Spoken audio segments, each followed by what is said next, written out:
Je ne m'attendais pas à ce que mon héritage pousse mes parents divorcés à faire équipe, et à m'emmener au tribunal. Ils ont travaillé ensemble de manière impeccable, me faisant regretter qu'ils ne l'aient pas fait plus tôt. Mais maintenant, il n'y a plus que la preuve de leur abandon. J'ai 30 ans aujourd'hui, et si vous m'aviez demandé à 15 ans qui étaient mes parents, j'aurais pu vous donner 2 réponses différentes, sur 2 jours différents, parce qu'ils ne se sont pas battus pour moi. Ni pendant le divorce, ni après, pas même une seule fois. J'avais 10 ans quand ils se sont séparés, et je me souviens encore d'être assis sur ce banc en cuir collant devant la salle d'audience, balançant mes jambes d'avant en arrière, pendant qu'ils se disputaient au sujet des meubles et des traites de la voiture. Pas une seule fois, quelqu'un n'a évoqué l'endroit où j'irais. Pas de calendrier de visite, pas de débat sur la garde, pas de dispute larmoyante pour savoir qui m'aimait le plus. Juste un silence, comme si j'étais une réflexion après coup. Aucun des deux ne voulait me réclamer. Le juge a fini par devoir poser la question, il a littéralement arrêté la procédure pour demander « Qui prend la garde de l'enfant ?» Mon père a regardé ma mère. Elle l'a regardé. Et puis, de la voix la plus désinvolte que j'ai jamais entendue, ma mère a haussé les épaules et a dit « Il sera probablement mieux avec ta sœur. Elle est stable. » C'est la première fois que j'ai compris que j'étais optionnel. Ma tante, que Dieu la bénisse, m'a recueilli sans hésiter une seconde. Elle n'était pas riche, loin de là.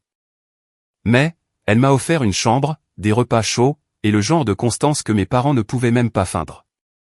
Tante Marie était celle qui assistait à chaque réunion parents-professeurs, qui se tenait debout en applaudissant au dernier rang lors de ma remise de diplôme du lycée, et qui me tendait discrètement une boîte de mouchoirs, quand je n'étais pas accepté dans l'université de mon premier choix. Elle n'a jamais essayé de jouer le rôle de la mère. Elle était simplement présente. Et, après un certain temps, j'ai arrêté de regarder vers la porte, en espérant que quelqu'un d'autre n'apparaisse. J'aimerais pouvoir dire que mes parents se sont simplement éloignés, après ça. Mais s'éloigner implique une certaine douceur. Ce qui s'est passé ressemblait davantage à une coupure de courant. Pas d'appel téléphonique pour les anniversaires, pas de carte à Noël, pas de prise de nouvelles maladroites ou d'excuses peu convaincantes, juste le néant. Mon père a déménagé dans un autre état dans les 6 mois, s'est remarié avec une femme ayant 2 filles, et a agi comme s'il était né dans une famille toute faite. Ma mère, elle, a flotté d'un endroit à l'autre. De nouveaux petits amis, de nouveaux emplois, de nouvelles versions d'elle-même, qui ne duraient jamais plus d'1 an.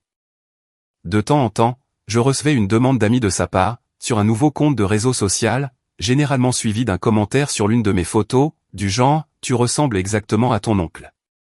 Comme si cela comptait pour de l'éducation. J'ai appris à ne plus m'attendre à ce qu'il s'inquiète pour moi. Ce n'est pas de l'amertume qui parle. C'est juste mathématique. Si quelqu'un disparaît de votre vie pendant assez longtemps, vous arrêtez de marquer son absence. Vous construisez une vie autour de ce vide. Et c'est ce que j'ai fait. Je suis allé dans un collège communautaire grâce à une bourse, j'ai cumulé 2 emplois à temps partiel, et j'ai finalement intégré une bonne université. Je me suis spécialisé en finance, j'ai fait un stage dans une petite société d'investissement, et j'ai gravi les échelons, passant du gars qui imprime les rapports, au gars qui prend réellement les décisions. Ce n'était pas glamour, mais c'était ma vie. J'ai construit mon existence, à partir des restes qu'ils avaient laissés derrière eux. Je n'avais pas besoin d'eux.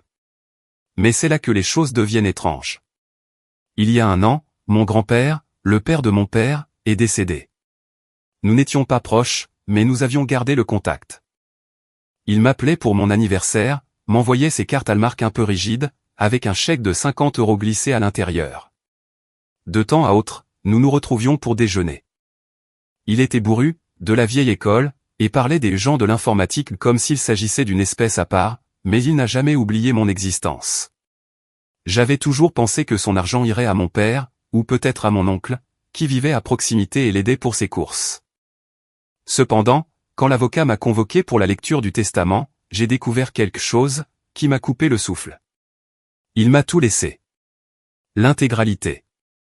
La maison, les économies, les comptes d'investissement, et même une propriété au bord d'un lac dans le Michigan, dont j'ignorais totalement l'existence.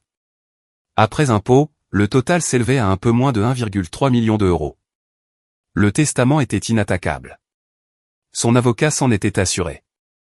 Il n'y avait aucune faille, aucune clause, aucune stipulation de partage avec la famille.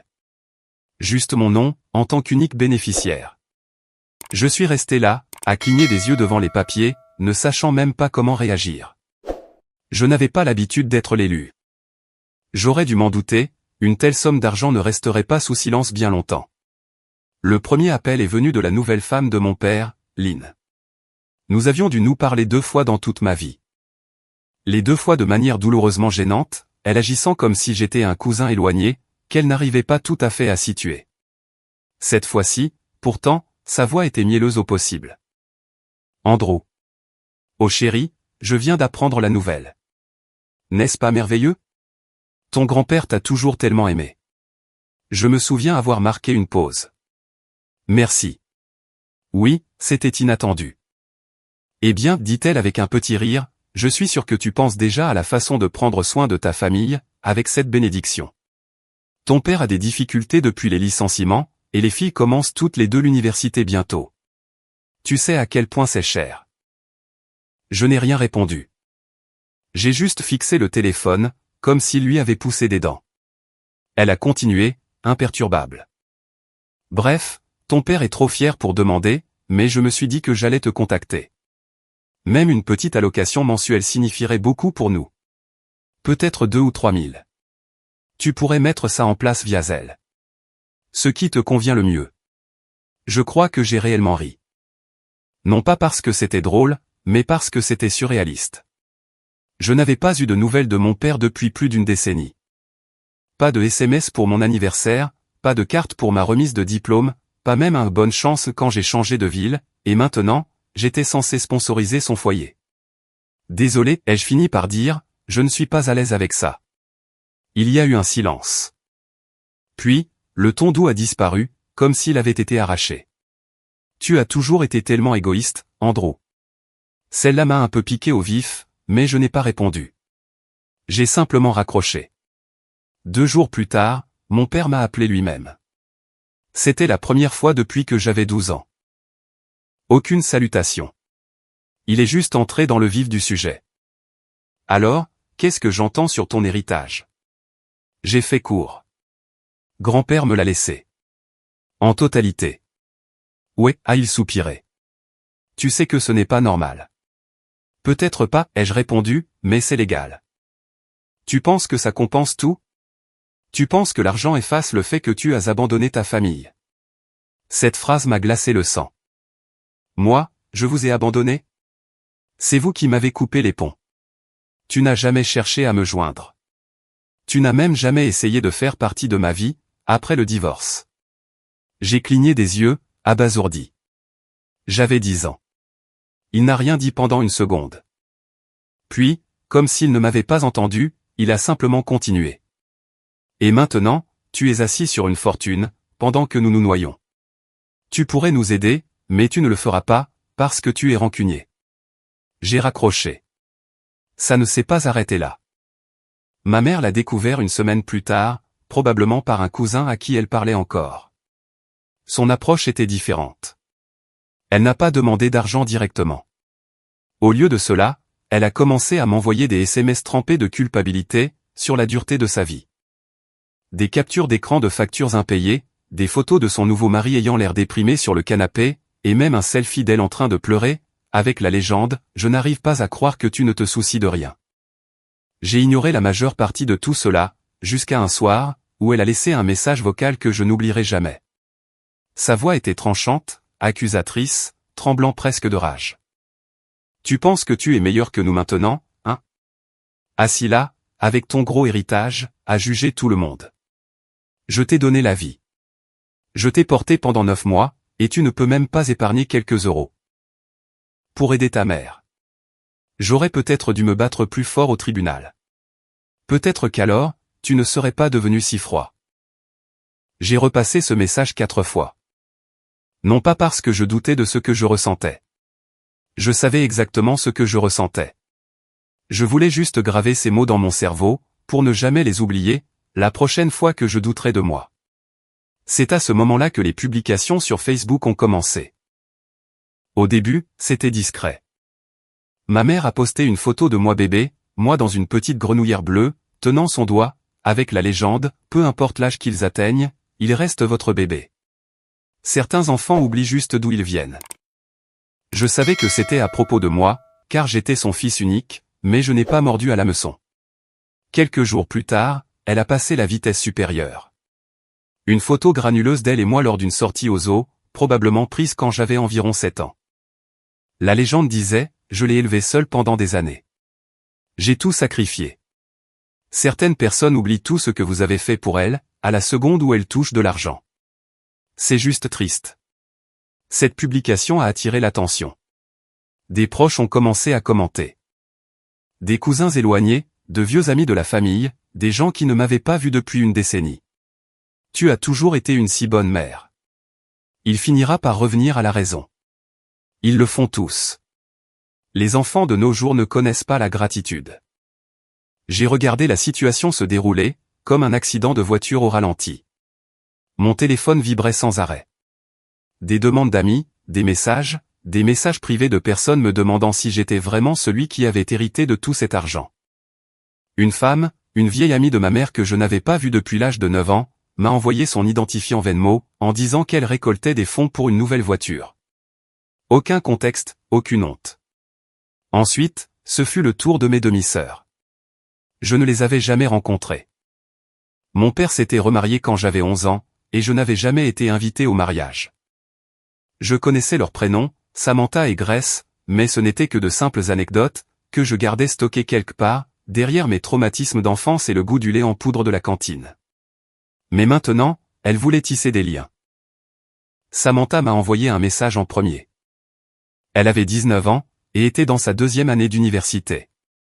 Son message était long et mielleux, plein d'une énergie du genre « Salut grand frère ». Elle disait qu'elle avait toujours voulu me contacter, mais que papa pensait que ce serait trop compliqué. Elle a mentionné à quel point elle et Grace luttaient toutes les deux pour payer leurs frais de scolarité, et à quel point c'était incroyable que je sois tombé sur une si grande bénédiction. Elle a ajouté, c'est peut-être l'univers, qui nous donne une seconde chance, de devenir une vraie famille. J'ai fixé cette phrase pendant un moment. Une vraie famille. Quand l'avions-nous jamais été? Je n'ai pas répondu tout de suite. J'essayais encore d'assimiler tout cela. Mais ça n'avait pas d'importance, parce que Grace, la plus jeune, est allée directement sur Instagram. Elle a posté une vidéo d'elle, dans le style de TikTok, en train de faire semblant de pleurer, avec un texte à l'écran qui disait « Quand ton frère riche refuse de t'aider pour l'université, alors qu'il vient d'hériter de 1,3 million d'euros. » Et la légende ajoutait « Mais la famille est censée signifier quelque chose, non ?» La vidéo est devenue semi-virale. J'ai vu des gens m'identifier par mon nom. Des inconnus m'envoyaient des messages pour me traiter d'égoïste. Un type m'a dit que je laissais pourrir un patrimoine générationnel. Une femme m'a envoyé une photo du solde de sa dette étudiante, et m'a dit, au moins, moi, je l'utiliserai pour aider les autres. Comme si je devais quelque chose au monde, pour avoir été choisi par un homme, qui a vu de la valeur en moi, quand personne d'autre n'en voyait. À ce stade, j'ai commencé à supprimer des applications de mon téléphone. Mais cela n'a pas arrêté les conséquences dans le monde réel. Tante Marie m'a appelé un soir. Elle était silencieuse au début, sa voix était tendue. Je connaissais cette voix. C'était celle qu'elle utilisait, quand elle essayait de ne pas pleurer. J'ai reçu une lettre aujourd'hui, a-t-elle dit. Je me suis redressé. De qui? De ton père. Il l'a envoyé par courrier recommandé. Il dit qu'il veut contester le testament. Mon estomac s'est noué. Il ne peut pas. C'est juridiquement solide. Elle a soupiré. Je sais, mais ça ne veut pas dire qu'il n'essaiera pas. Il a dit qu'il rassemblait des preuves, pour démontrer que ton grand-père n'était pas sain d'esprit, quand il l'a rédigé. Et, que tu l'as manipulé dans ses vieux jours. J'ai senti le sang me monter au visage. Quelle preuve? Je voyais grand-père à peine une fois par mois. Il a fait ce choix lui-même. Je sais ça, Andrew. Je le sais. Mais ton père est en colère. Et quand les gens comme lui sont en colère, ils se fichent de la vérité. C'est à ce moment-là, que le sol a commencé à se dérober sous mes pieds. Car maintenant, il ne s'agissait plus seulement de messages gênants, ou de mesquineries visant à me culpabiliser. C'était juridique. C'était la guerre. Et j'étais la cible. Au cours des semaines suivantes, des lettres ont commencé à arriver, de la part d'avocats, de membres de la famille, et de personnes affirmant être préoccupées par la répartition des biens. Un homme a même prétendu être l'associé commercial de grand-père, et a déclaré qu'on lui devait de l'argent. Rien de tout cela ne tenait la route légalement, mais c'était épuisant. À chaque fois que je pensais que c'était fini, une autre enveloppe apparaissait dans ma boîte aux lettres. Et pendant tout ce temps, ma mère restait très active en ligne. Elle a lancé une cagnotte GoFundMe, intitulée « Mère célibataire depuis 30 ans, confrontée à l'expulsion, histoire d'abandon familial ». La page contenait des photos d'elle, l'air frêle et dramatique, ainsi qu'une longue histoire romancée, racontant comment elle avait élevé un garçon seul, après la disparition de son père bon à rien, et comment l'argent l'avait transformé en quelqu'un de cruel et sans cœur. Elle n'a jamais utilisé mon nom, mais c'était évident. Les commentaires étaient remplis de gens demandant « Est-ce qu'il s'agit d'Andrew, celui qui a reçu l'héritage ?» Quelqu'un a même posté un lien vers un article, concernant la succession de grand-père. Puis un jour, je suis rentré chez moi, pour trouver un homme assis sur les marches, devant mon immeuble. Il avait la cinquantaine, était corpulent, portait une veste en cuir usé, et tenait un porte-bloc. Il a levé les yeux quand il m'a vu. Andrew Morris. J'ai hoché la tête lentement. Vous êtes assigné. Il m'a tendu une enveloppe manille, et s'est éloigné. À l'intérieur, se trouvait l'action en justice. Mon père contestait officiellement le testament, alléguant une influence indue, et affirmant que j'avais contraint mon grand-père à me laisser la totalité de ses biens. Le document était rempli d'un jargon vague, et d'affirmations sans fondement. Andrew rendait fréquemment visite à son grand-père en privé. Andrew a un passé de manipulation, et de comportement égoïste. Il y a des raisons de croire qu'Andrew a profité d'un homme âgé, dont les facultés mentales déclinaient. Je suis resté assis sur le canapé pendant des heures, à fixer simplement les pages. Tout mon corps était engourdi. Ce n'était plus juste une dispute pour de l'argent, désormais. C'était une attaque contre mon intégrité. Une tentative légale et publique, pour me dépeindre comme une sorte de méchant calculateur. J'ai rappelé tante Marie, ce soir-là. Elle était furieuse. Elle a dit qu'elle m'aiderait, par tous les moyens possibles. Mais je pouvais entendre que cela l'effrayait, elle aussi. Et, juste au moment où je pensais avoir touché le fond, il s'est passé quelque chose, qui a tout bouleversé. Un samedi matin, on a frappé à ma porte. Rien d'inhabituel, sauf qu'il était 7h15, et que je n'avais rien commandé. Quand j'ai ouvert, j'ai trouvé Samantha debout devant moi, en chair et en os, avec un sac de sport en bandoulière, et les larmes aux yeux. « Papa m'a mise à la porte », a-t-elle dit. Il a dit que, si je n'allais pas l'aider à t'emmener au tribunal, je ne méritais pas de vivre sous son toit. J'ai cligné des yeux. Quoi? Il a découvert que je t'avais envoyé un message. Que je ne t'avais pas demandé de l'argent, mais une relation. Il a dit que j'avais trahi la famille, et maintenant, je n'ai nulle part où aller. Je l'ai juste fixé, stupéfait. Je n'avais même pas répondu à son premier message. Je ne savais pas comment gérer ça. Je la connaissais à peine. Et pourtant, elle était là, sur le pas de ma porte, victime du même homme, qui essayait maintenant de me détruire au tribunal.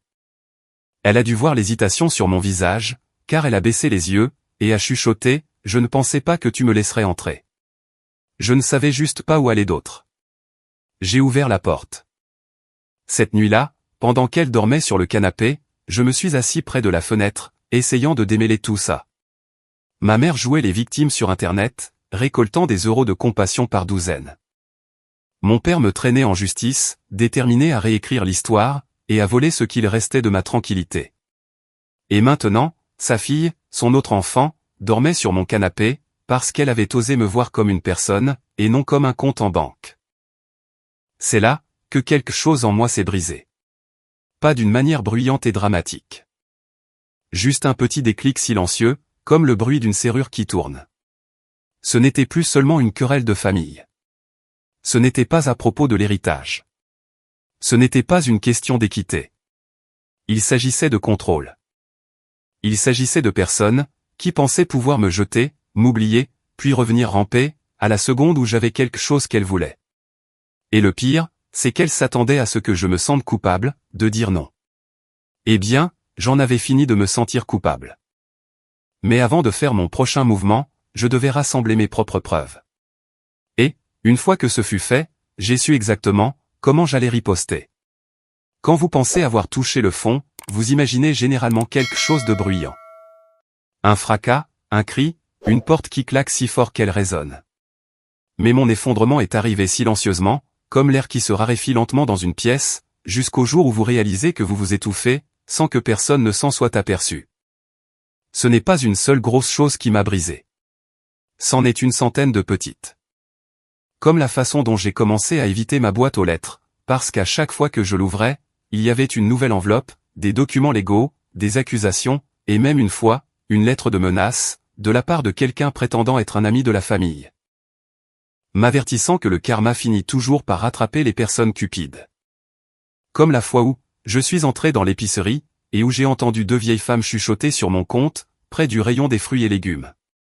L'une d'elles disait, c'est lui qui a pris tout l'argent, et qui a laissé sa pauvre mère souffrir. Ou encore, quand ma mère a publié un statut affirmant, que j'avais volé mon grand-père mourant, et que je refusais de payer pour son opération chirurgicale vitale. Laquelle, alerte spoiler, n'existait même pas. Je me noyais dans les mensonges. Et pire encore, personne ne semblait s'intéresser à la vérité. Tante Marie était ma seule ancre. Elle a proposé de payer pour un avocat, même si je savais qu'elle n'en avait pas les moyens. Je l'ai remerciée, je l'ai serrée dans mes bras, et je lui ai dit que ça irait.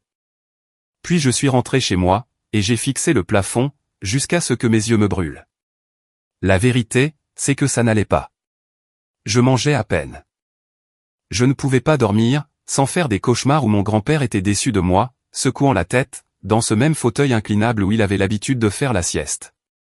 J'ai arrêté de rappeler les gens. Je me suis éloigné de mes amis. Même Samantha, qui squattait toujours mon canapé, a commencé à le remarquer. Un soir, elle est entrée sur la pointe des pieds dans la cuisine, alors que j'étais assis dans l'obscurité, mangeant des céréales pour le dîner comme un fantôme. Andrew, a-t-elle dit doucement. Tu n'as pas à traverser ça tout seul. J'ai levé les yeux.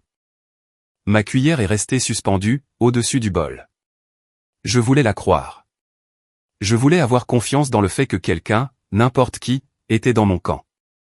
Mais tout ce à quoi je pouvais penser, c'était à la façon dont tous ceux qui avaient un jour prétendu m'aimer, finissaient par me voir comme une simple transaction. Tu n'es pas eux, a-t-elle ajouté rapidement, comme si elle pouvait entendre mes pensées. Tu n'es pas comme papa. Tu ne lui dois rien. Et, pour la première fois depuis des semaines, je me suis autorisé à pleurer.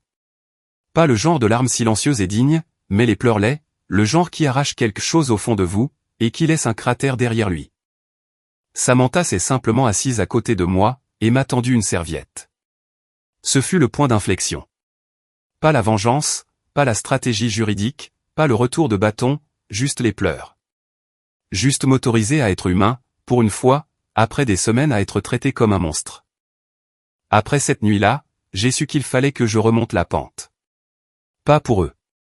Pas même pour prouver quoi que ce soit, mais parce que je ne pouvais pas continuer à vivre, comme si j'avais encore 10 ans, attendant que des gens qui ne voulaient pas de moi, finissent par m'aimer. La première chose que j'ai faite, a été de trouver un thérapeute. Ça faisait bizarre au début, de raconter à un inconnu tous les dysfonctionnements de ma famille, mais avec le temps, ces séances sont devenues des bouées de sauvetage. Nous avons parlé du deuil, de l'abandon, de la façon dont j'avais porté le poids de ne pas être désiré, pendant si longtemps.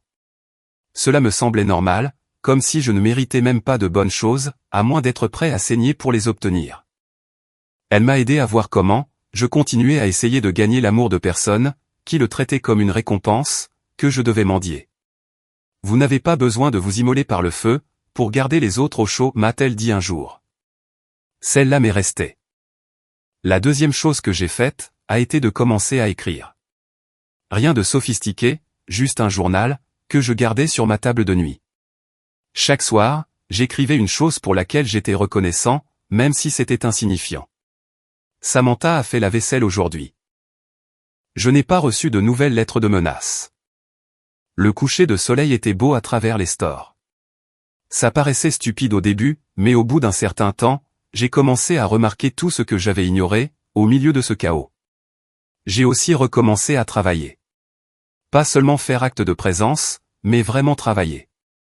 M'investir corps et âme, dans les feuilles de calcul, les modèles de prévision, et les présentations pour les clients.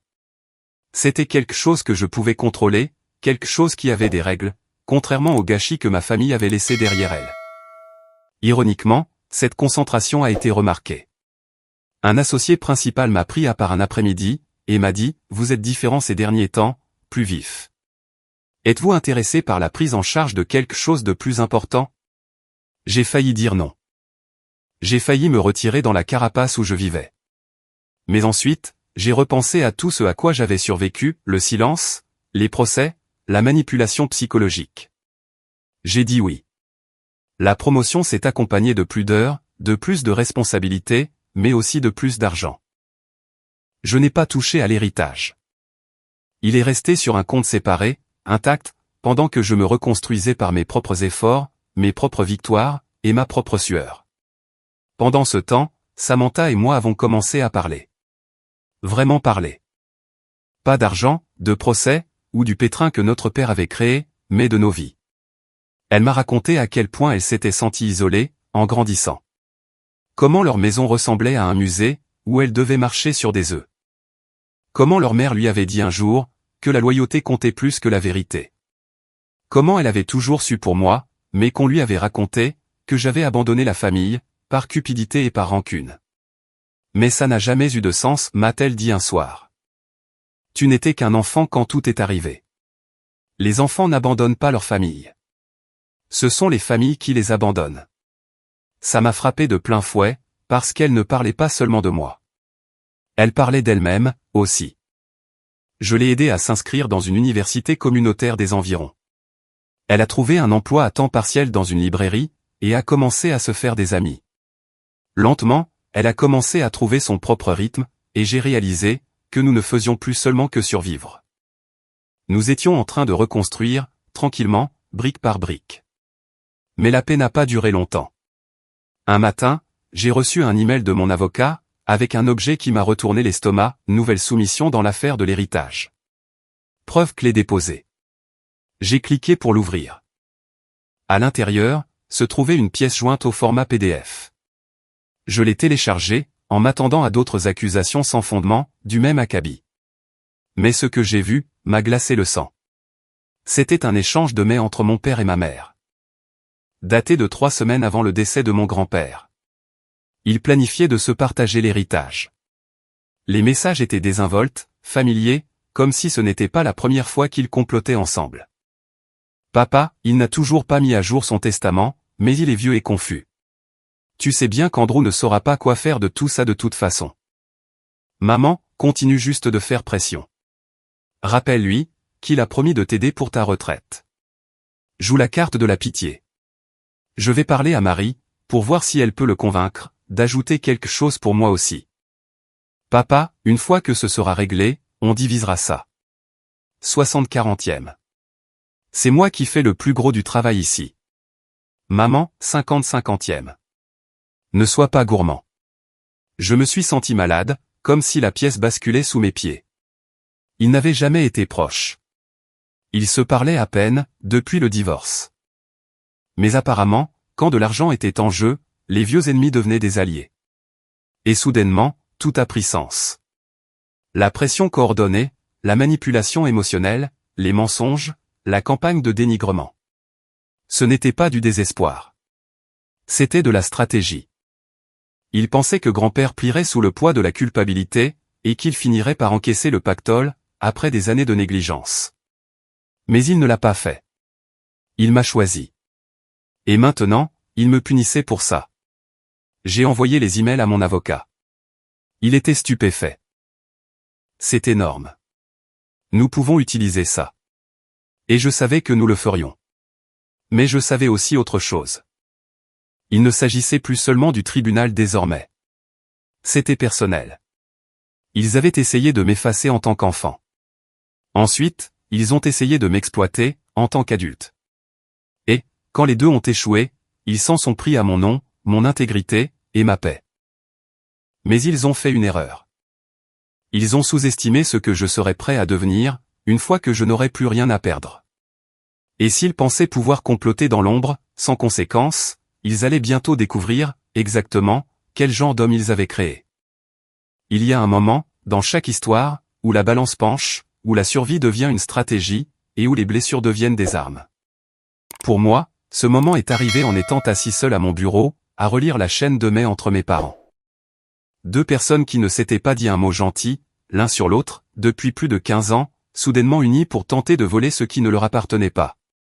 Cette trahison ne m'a pas frappé comme un coup de poing. Elle s'est infiltrée lentement, comme de l'encre qui se répand sur du papier. Et une fois que ce fut le cas, cela a tout changé. Pour la première fois de ma vie, je n'étais pas sur la défensive. Je n'esquivais plus les tentatives de culpabilisation, et je ne tremblais plus sous le poids du silence. J'avais du pouvoir, maintenant, des preuves, un levier d'action. Et pas seulement sur le plan légal, mais émotionnellement, parce que ces emails ne concernaient pas seulement le testament. Ils confirmaient ce que j'avais passé la majeure partie de ma vie à essayer d'oublier. Que je n'avais jamais été plus qu'une monnaie d'échange pour eux deux. Qu'ils pouvaient comploter dans mon dos, tout en prétendant que j'étais le problème. Que leur version de la famille a toujours été transactionnelle. Je n'allais pas les laisser réécrire l'histoire, et s'en sortir les mains propres. Mais je n'allais pas non plus m'abaisser à leur niveau. Pas de dénonciation publique, pas de diatribe sur les réseaux sociaux.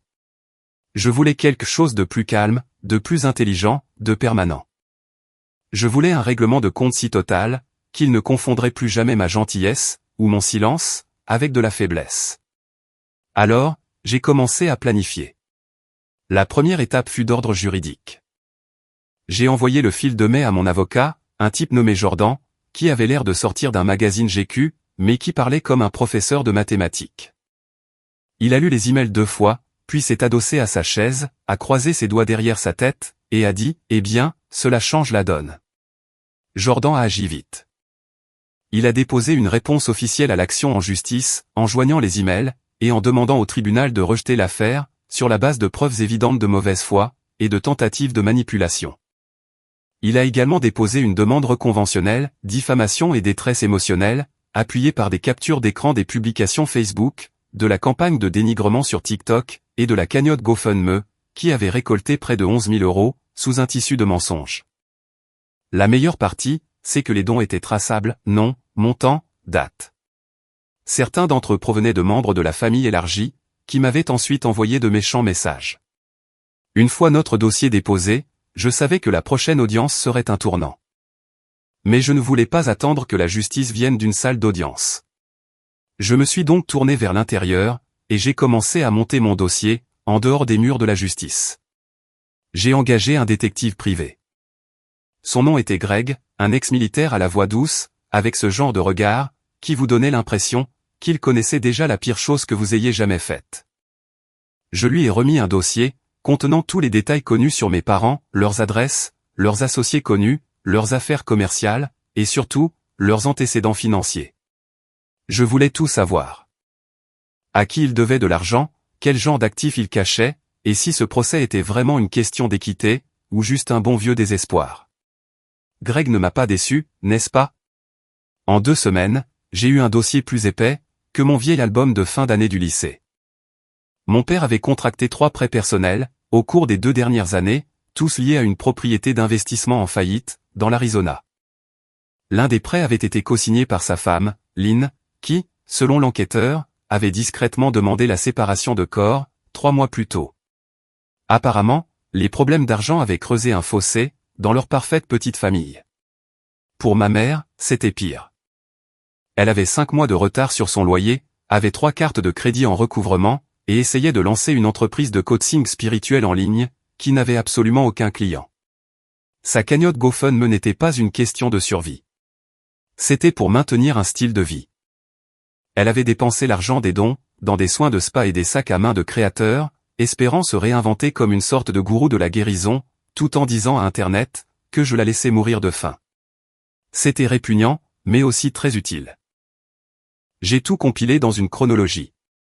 Chaque mensonge, chaque complot, chaque retrait. Je ne comptais pas tout utiliser. Pas encore. Mais je voulais être prêt. Je voulais savoir exactement jusqu'où ils étaient prêts à tomber, avant de réaliser que j'avais arrêté d'essayer de les rattraper. L'étape suivante concernait la famille. Pas ma famille, la leur. Au fil des ans, je m'étais éloigné de la plupart de mes proches. Non par méchanceté, mais par nécessité. J'étais fatigué de faire semblant que nous avions autre chose en commun qu'un simple lien de sang. Mais maintenant, j'avais besoin qu'ils voient la vérité. Pas la version que ma mère leur servait, dans de vagues publications ou des rumeurs murmurées, mais la vraie vérité. Alors, j'en ai invité quelques-uns à déjeuner, discrètement, séparément. Je ne leur ai pas tendu de piège. J'ai juste demandé un peu de leur temps, et je leur ai dit que je voulais expliquer ma version des faits. L'une des premières personnes à accepter fut ma tante Cheryl, la sœur aînée de ma mère. Elle s'est présentée au café, portant des lunettes de soleil surdimensionnées, et arborant une expression méfiante. Je savais qu'elle avait vu le GoFundMe. Je savais qu'elle y croyait probablement, au moins en partie, mais je savais aussi autre chose. Tante Cheryl avait toujours détesté les menteurs. J'ai fait glisser une copie imprimée du fil de mai à travers la table, et je n'ai rien dit. Elle l'a lu 2 fois. Son visage a pâli. C'est réel, a-t-elle chuchoté. J'ai hoché la tête. Je n'ai pas eu besoin d'en dire beaucoup plus, après ça. J'ai laissé la vérité faire le gros du travail. Je lui ai montré la trace des dons.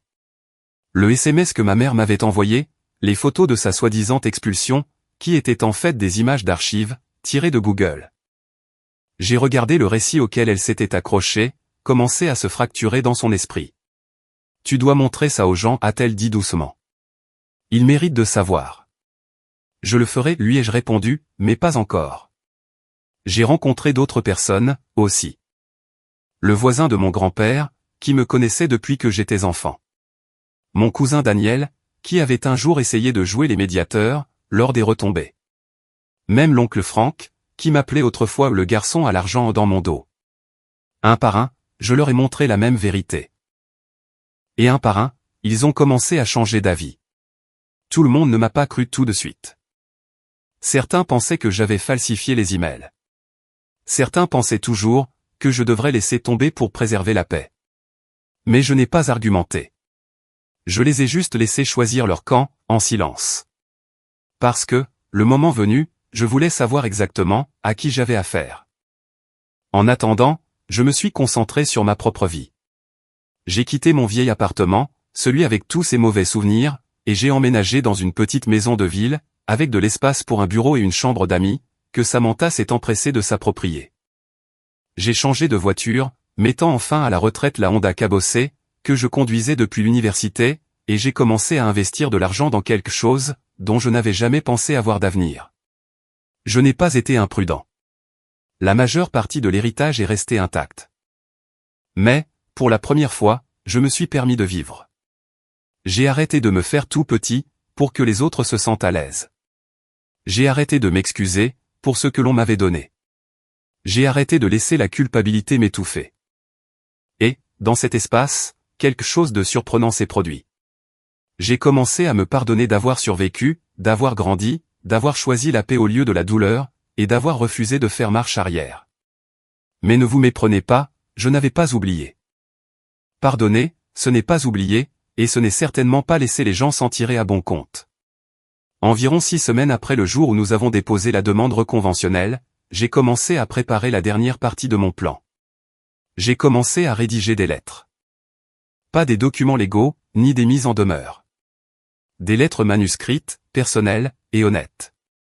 Une pour mon père, une pour ma mère, une pour chacun des membres de la famille élargie, qui m'avaient dénigré en ligne. Une pour les amis de la famille, qui avaient fait un don à la cagnotte GoFundMe, puis m'avaient envoyé des messages en disant « J'espère que tu arrives à dormir la nuit ». Chaque lettre racontait la même histoire, la mienne, sans rage, sans insulte. Juste les faits, la douleur, les choix, le silence, et, par-dessus tout, la vérité sur les personnes, qui avaient essayé de manipuler l'héritage d'un vieil homme, et qui m'avaient ensuite blâmé quand ça ne s'était pas passé comme prévu. Je n'avais pas prévu de les envoyer immédiatement, mais je les voulais prêtes. Je les voulais peaufiner, parce que, quand le moment viendrait, quand les portes de la salle d'audience s'ouvriraient et que les mensonges s'effondreraient sous le poids de la vérité, je voulais qu'ils l'entendent de ma bouche. Pas d'un avocat, pas d'un juge, mais du garçon qu'ils avaient abandonné, et de l'homme qu'il était devenu. Mais il restait encore une pièce au puzzle, Samantha. Elle avait été silencieuse pendant un moment, gardant la tête baissée, faisant ses heures de travail, et étudiant dur. Mais, je voyais bien que quelque chose la rongeait. Un soir, je l'ai trouvée assise dans la cuisine, avec un carnet vierge ouvert devant elle. « Qu'est-ce qu'il y a ?» ai-je demandé. Elle a levé les yeux, rougi. « Tu penses que ce serait mal si je témoignais ?» J'ai cligné des yeux.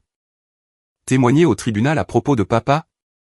Sur la façon dont il parle de toi ? Comment il a tout planifié ? J'ai encore les textos. » Je me suis assis en face d'elle. « Tu ferais ça ? » Elle a hoché la tête. « J'en ai envie. » Et, juste comme ça, la dernière pièce s'est mise en place. J'avais les documents, la chronologie, les traces écrites, les retombées émotionnelles, et maintenant, j'avais un témoin. Un témoin qu'il ne pouvait pas discréditer, un témoin qu'il n'avait jamais vu venir. J'ai tendu le bras au-dessus de la table, et je lui ai serré la main. Alors, faisons-le. Parce que parfois, la vengeance n'est pas bruyante. Parfois, elle se construit lentement, prudemment, avec intention. Parfois, elle ne vient pas dans la colère, mais dans la clarté. Et quand elle arrive enfin, elle n'a pas besoin de s'annoncer. Elle entre simplement, calme et inarrêtable. Et ce moment était plus proche qu'il ne l'avait jamais imaginé. Il pleuvait, le matin de l'audience. Pas une tempête, juste une petite bruine calme et régulière, le genre qui donne l'impression que le monde est plus doux qu'il ne l'est réellement. Je me tenais devant le palais de justice, mon parapluie coincé sous un bras, regardant le ciel gris estomper les contours tranchants des bâtiments autour de moi. Samantha se tenait à côté de moi, serrant un petit sac en cuir. À l'intérieur, se trouvaient les textos de notre père, ceux où il lui disait « Ne parle pas à Andrew. Il se fiche de cette famille. Il est juste assis sur de l'argent qui aurait dû être à nous. » Il y en avait des pages entières. Cruel, calculé, accusateur. Elle avait l'air nerveuse, son genou tressautant légèrement, pendant que nous attendions. « Tu es toujours sûr de vouloir faire ça ?» ai-je demandé. Elle n'a pas hésité. Je n'ai jamais été aussi sûr de rien. Nous avons franchi les doubles portes, côte à côte. À l'intérieur, la salle d'audience sentait le vieux papier, et la cire pour le bois.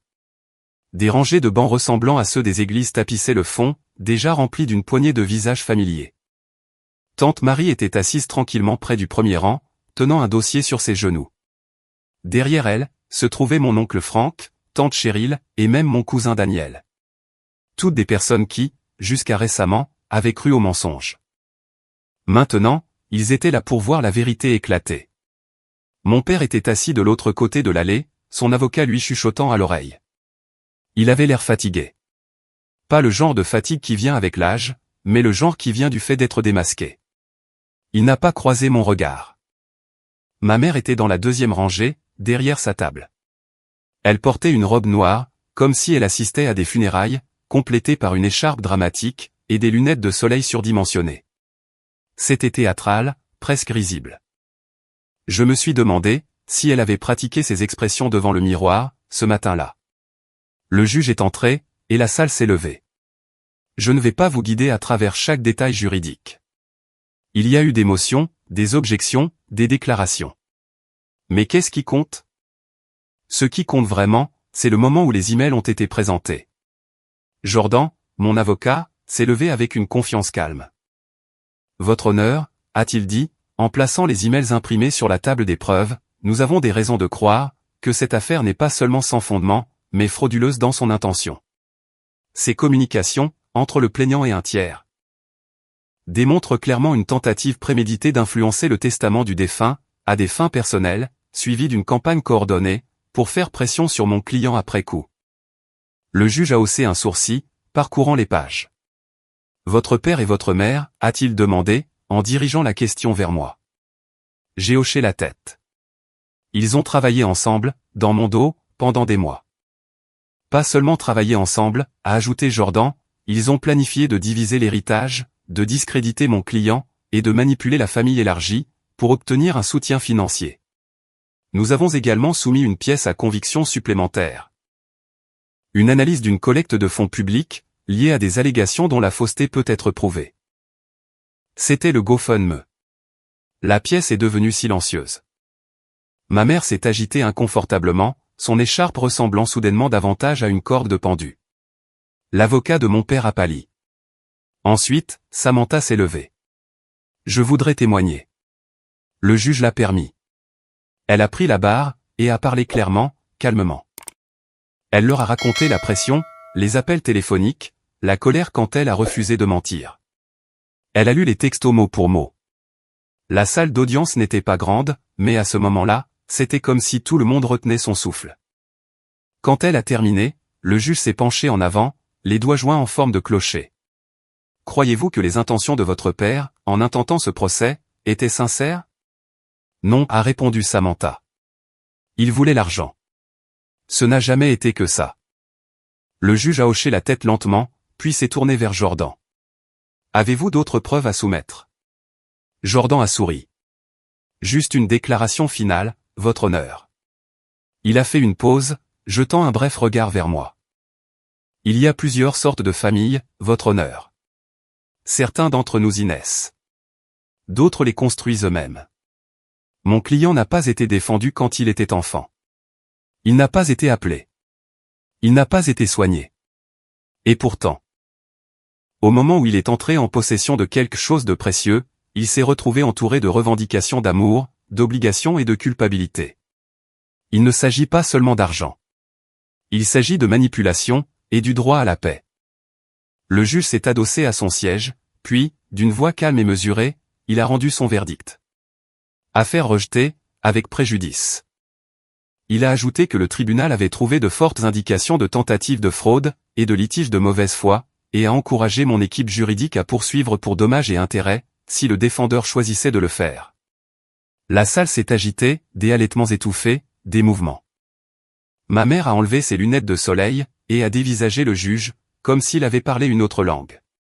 Mon père a simplement baissé les yeux, comme s'il avait su, au fond de lui, que ce serait la fin. Et ce n'était pas seulement la fin de l'affaire, mais la fin de leur contrôle, car ce qui s'est passé après le verdict, était quelque chose qu'ils ne pouvaient pas annuler. J'ai publié les lettres, ou du moins, chacune d'entre elles, pliées dans des enveloppes timbrées, et envoyées à chaque ami, parent, et sympathisant, qui avait cru au récit qu'ils avaient tissé. Je ne m'en suis pas vanté. Je n'ai pas hurlé de rage. J'ai simplement raconté l'histoire. J'ai partagé les emails, les captures d'écran, le rejet légal, et surtout, la vérité, que j'avais été abandonné, pas une fois, mais à maintes reprises, et que j'avais survécu. Les répercussions sont arrivées rapidement. Le GoFundMe a été signalé, et retiré dans les 24 heures. Les donateurs ont commencé à exiger des remboursements. L'un d'eux a même menacé de poursuivre ma mère pour fraude. Son site web de coaching spirituel est devenu hors ligne, une semaine plus tard. Ses amis se sont désabonnés. Les commentaires ont disparu. Son nom, autrefois utilisé pour me dépeindre comme un être sans cœur, a commencé à s'effacer complètement des conversations. Quant à mon père, Lynn a finalisé sa séparation, a vendu leur maison, et a déménagé à l'autre bout du pays avec ses filles. Samantha m'a dit qu'il avait essayé de l'appeler, pendant des semaines après l'audience, laissant des messages vocaux remplis d'excuses, de tentatives de culpabilisation, et de désespoir. Elle n'a jamais répondu. Il a déménagé dans un autre état, peu de temps après. La rumeur dit qu'il loue une chambre dans le sous-sol de quelqu'un, et travaille à temps partiel pour une entreprise de paysagisme. Et moi, j'ai vécu. Pas de manière extravagante, pas pour prouver quoi que ce soit, mais juste pleinement. Honnêtement, j'ai remboursé l'hypothèque de tante Marie discrètement.